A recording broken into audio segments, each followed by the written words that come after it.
Kurnool bus దగ్ధం ప్రమాద ఘటన తరువాత ఆర్డీఓ అధికారులు మేల్కొన్నారు.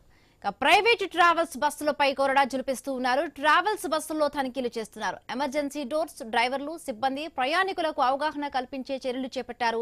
శ్రీకాకుళం జిల్లాలో ఆర్టీఓ అధికారులు ప్రైవేట్ ట్రావెల్స్ బస్సులను ముమ్మరంగా తనిఖీలు చేపట్టారంటున్న ఆర్టీఓ అధికారితో మా ప్రతినిధి Ramu face to face. Hyderabad Bengaluru ఈ కావేరీ దుర్ఘటనకు సంబంధించి ఇప్పటికే 20 మంది మృత్యువాత పడ్డారు. అయితే ఈ నేపథ్యంలో చూసుకుంటే 2 తెలుగు రాష్ట్రాల్లో కూడా అధికారులు ప్రైవేట్ ట్రావెల్స్పై మాత్రం దాడులు చేస్తున్న పరిస్థితి కనిపిస్తుంది. మనం చూసుకోవచ్చు శ్రీకాకుళం జిల్లాకు సంబంధించి ఏవైతే ప్రైవేట్ ట్రావెల్స్ ఉన్నావో ప్రైవేట్ ట్రావెల్స్ సంబంధించి డాక్యుమెంట్స్, అంతేకాకుండా సేఫ్టీ ప్రికాషన్స్ ఎంతవరకు ఉన్నవి, బస్సులకు ఫిట్నెస్ పరిస్థితి ఏంటి అన్నీ క్లుప్తంగా చూసిన తర్వాతే బస్సులు విడిచిపెట్టిన పరిస్థితి కనిపిస్తుంది. మనతో పాటు ఆర్టీఓ అధికారులు అయితే ఉన్నారు. సార్ చూసుకోవచ్చు ఈ కావేరీ దుర్ఘటనకు సంబంధించి ఇప్పటికే 2 తెలుగు రాష్ట్రాల్లో కూడా ఒక సంచలనంగా మారింది.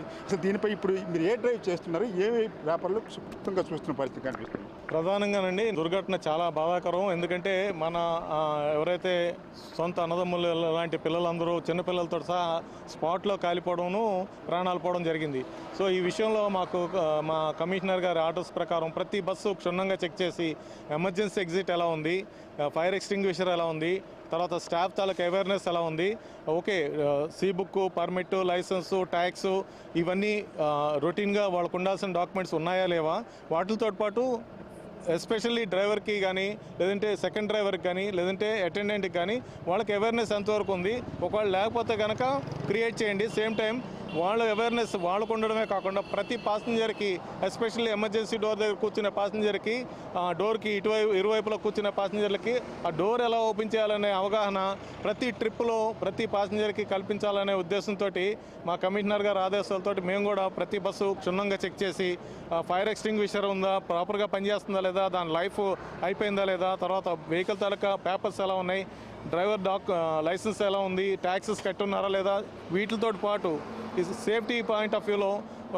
ఫస్ట్ ఎయిడ్ కిట్ ఎలా ఉంది, తర్వాత ఎమర్జెన్సీ ఎగ్జిట్ పనిచేస్తుందా లేదా, లాక్ అది ఓపెన్ అవుతుందా లేదా అని మేము ప్రాక్టికల్గా మీ ముందే ఓపెన్ చేసి చూడడం అయితే జరిగింది.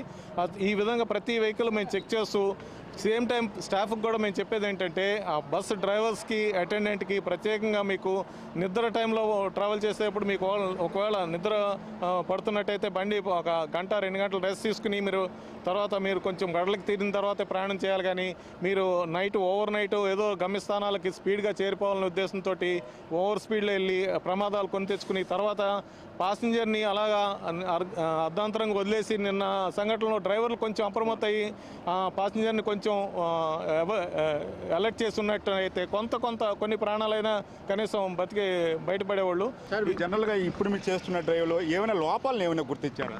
సార్ ఇది ఏంటంటే రొటీన్గా మేము చెక్ చేసే వెహికల్ ఎప్పుడు డాక్యుమెంట్ పరంగా అన్నీ పర్ఫెక్ట్గానే ఉన్నాయండి. అంటే C book, tax, insurance, fitness, లేదంటే పొల్యూషన్ సర్టిఫికేటు, ఈ లైసెన్స్ ఇవి ప్రత్యేకంగా ఎప్పుడు మేము చెక్ చేస్తూ ఉంటాం కనుక వాళ్ళు పర్ఫెక్ట్గానే పెట్టుకుంటున్నారు. అయినప్పటికీ ఎందుకంటే సేఫ్టీ పాయింట్ ఆఫ్ వ్యూలో ఫస్ట్ అండ్ ఫార్మోస్ట్ థింగ్ మా కమిషనర్ ఆదేశాలు కూడా అదే, సేఫ్టీ పాయింట్ ఆఫ్ వ్యూలో ఎక్కడా కాంప్రమైజ్ అవ్వద్దు. ప్లస్ ఆ డ్రైవర్స్కిను స్టాఫ్కి ఎంతవరకు అవేర్నెస్ ఉందో అది మీరు ప్రత్యేకంగా డ్రైవ్లా చేపట్టి చేయండి అనే ఉద్దేశంతో ఇప్పుడు మా దృష్టి అంతా ఎంతసేపు సేఫ్టీ ఎలాగ ఇంప్రూవ్ చేయొచ్చు, తర్వాత ఏమైనా ప్రమాదం జరగకుండానే ఉండాలి, జరిగితే కనుక మనం పాసింజర్ని అంత సేఫ్గా బయటికి తీసుకురావచ్చు అనే ఉద్దేశంతో ఈ డ్రైవ్ చేపట్టడం జరిగింది. జనరల్గా చూసుకుంటే ప్రయాణికులకి ఆకర్షించడానికి బస్సుల తాలూకా స్వరూపం మారుస్తున్నారు.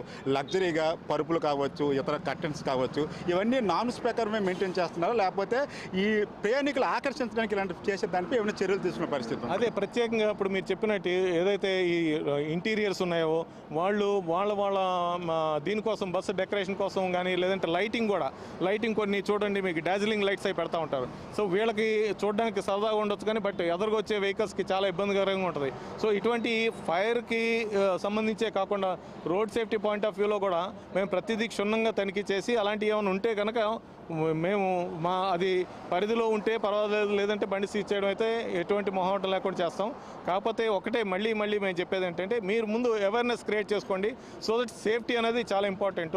ఓకే ఒక గంట ముందు వెళ్తాం, గంట వెనక వెళ్తాం అనేది పాసింజర్ ఒకవేళ ఎవరైనా హడావుడి పెట్టినా సరే, లేదు సేమ్ టైం పాసింజర్కి కూడా మీరు తెలియచేయండి. ఎక్కడైనా ఇక్కడ పలానా సౌండ్ వస్తుంది, లేదంటే పలానా ఏదో ఫైర్ అనిపిస్తుంది అనేసి వాళ్ళకి ఏమైనా అనిపించినా సరే వెంటనే డ్రైవర్కి తెలియజేసినట్టయితే వెహికల్ పక్క కాపి దాన్ని ఏంటి అనేది అటెండ్ అయ్యే విధంగా మీరు అలవర్చుకుంటే కనుక మనం సేఫ్టీని ఇంకొంచెం ఇంప్రూవ్ చేసిన వాళ్ళం అవుతామని చెప్తున్నాం సార్. సార్ జనరల్గా చూసుకుంటే ఈ నిన్న జరిగిన దుర్ఘటనకు సంబంధించి ఈ లారీ డ్రైవర్లు ట్రక్ డ్రైవర్లకి ఈ లగ్జరీ బస్సులు ఎక్కిస్తున్నారు, వాళ్ళకి దీన్ని ఎలా నడపాలో కూడా తెలియడం, దీనివల్ల కూడా ప్రమాదాలు ఎక్కువగా జరుగుతున్నాయని చెప్తున్నారు. దీని మీద ఏమైనా దృష్టి పెట్టిన పరిస్థితి ఉంది? I may be a good driver, but నేను అన్ని వెహికల్స్ అంతే సమానంగా ఆయన నైపుణ్యంతో నడపగలుగుతాను అనేసి నమ్మకం మాత్రం ఉండదు. సో అందుకని ప్రత్యేకంగా ఎస్పెషల్లీ స్కానియా లేదంటే ఓల్వో లేదంటే బెంజ్ ఇలాంటి వెహికల్స్ హై ఎండ్ వెహికల్స్ ఏవైతే వస్తున్నాయో వాళ్ళకి ప్రత్యేకంగా తర్ఫీదు ఇచ్చి వాళ్ళు సర్టిఫైడ్ డ్రైవర్ అయితే తప్ప వెహికల్ని ఇవ్వద్దు అనేసి మేము యాజమాన్యానికి పదే పదే చెప్తున్నాం. ఎందుకంటే ఇప్పుడు ఒక vehicle technology to vehicle technology change అవుతూ ఉంటుంది.